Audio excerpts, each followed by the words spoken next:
लोग नहीं है ये। अपनी सास की ये बात मानेगी ना बेटा? हाँ माँ, जो आपकी मर्जी, मैं उनसे बात नहीं करूंगी। अगले दिन प्रिया अपनी पहली रसोई बनाने रसोई घर में जाती है। ये छोटी बात तो नाक में जा रही है।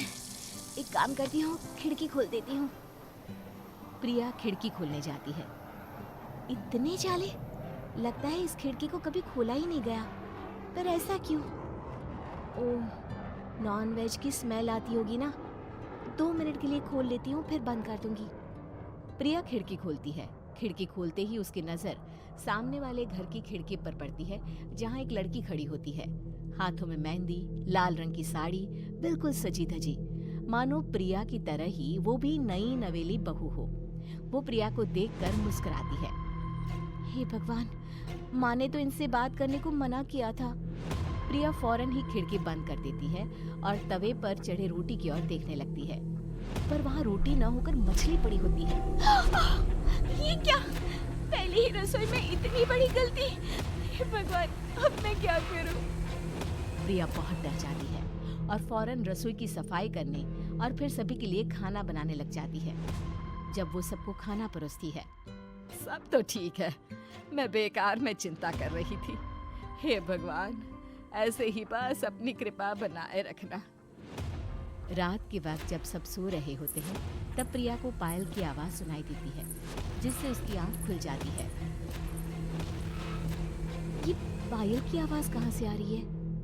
प्रिया उठकर उस आवाज के पीछे छत की सीढ़ियों तक जाती है। तभी उसे बच्चे के रोने की आवाज आती है। प्रिया छत पर जाती है तो क्या देखती है?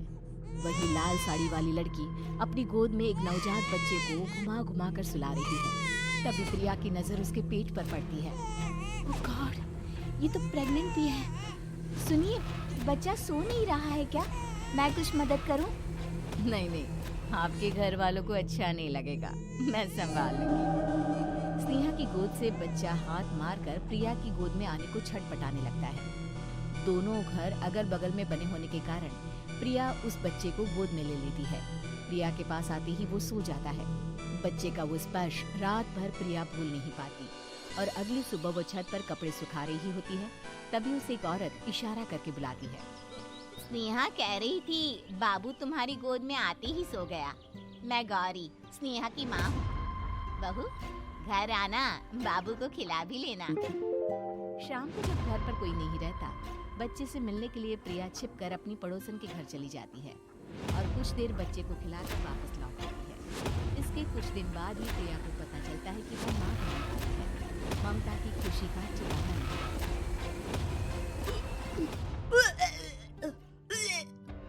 माँ जी, पता नहीं क्यों उल्टी आ रही है। प्रिया भागती हुई वॉशरूम में जाती है तो हरे और लाल रंग की उल्टी करती है। उस उल्टी में से कीड़े निकलते हैं। ये क्या? खून और ये कीड़े! माँ! माँ! प्रिया की आवाज सुनकर ममता दौड़ कर आती है, पर बेसिन में कुछ नहीं होता। प्रिया हक्की बक्की रह जाती है। ये सब क्या हो रहा है? प्रिया घबरा जाती है और अपने कमरे में जाकर सो जाती है। डर के कारण वो इतनी थक जाती है कि उसकी आंख लग जाती है।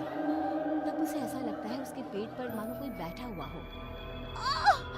कौन हो? प्रिया के पेट पर एक 5 महीने की बच्ची बैठी हुई थी, जो बुरी तरह जली हुई थी। माँ, तुम ही मुझे लाई ना अपने पेट में? मैं तुम्हारी माँ नहीं हूँ। कौन हो तुम? माँ, देखो मैं जल गई बुरी तरह से। 6 महीने पेट में रहने को भी मुझे नहीं मिला। सहला दो ना माँ। बचाओ! बचाओ! माँ! ममता दौड़कर कमरे में आती है। प्रिया की बातें सुनकर वो सब समझ जाती है। तू कहीं बगल वाले घर में तो नहीं जाकर आई ना बहू? मुझे माफ कर दो, मैं गई थी माँ। उस घर में सब मरे हुए हैं बहू। कई साल पहले स्नेहा उस घर में बहू बनकर आई थी। कुछ ही दिन में वो एक बच्चे को जन्म देने वाली थी। पूरा घर बच्चे के आने की खुशी में खोया था। एक दिन अचानक उस घर में आग लग गई। सब बुरी तरह जलकर मर गए। गौरी आज भी दादी बनने का इंतजार कर रही है। और इसीलिए स्नेहा ने अपना जन्मा बच्चा तुम्हारी कोख में डाल दिया। ममता ये कह रही होती है कि पीछे से उसके पैरों को एक बच्चा पकड़ लेता है। दादी, माँ, स्नेहा की गोद में यही बच्चा था। ये बच्चा कौन है फिर? तेरी मौत है। तेरी भी दादी। जिस चीज का ममता को डर था वही हो गया। ममता निवास के ऊपर मौत ने चादर बिछा दी थी।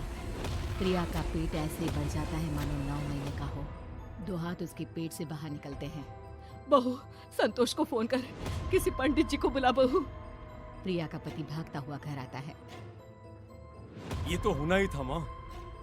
तेरा पाप तेरे सामने आ गया तो तू सह नहीं पा रही है। स्नेहा घर में आग लगी नहीं थी, माँ ने लगाई थी, प्रॉपर्टी की लालच में। और वो बच्चा मेरी पहली पत्नी का बच्चा है, मेरा बेटा, जो कि उस आग की चपेट का शिकार हो गया था। मैंने तुमसे ये सब माँ के कहने पर छुपाया था। मुझे माफ कर दो प्रिया। तुम अगर चाहो तो यहाँ से जा सकती हो।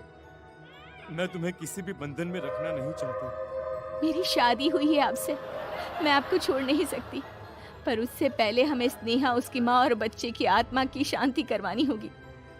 संतोष और ममता गौरी के घर जाते हैं। अंदर सब कुछ जला हुआ होता है। जमीन पर जली हुई लाशें बिखरी हुई थी। ममता रो रो कर अपनी करने की माफी गौरी से मांगती है।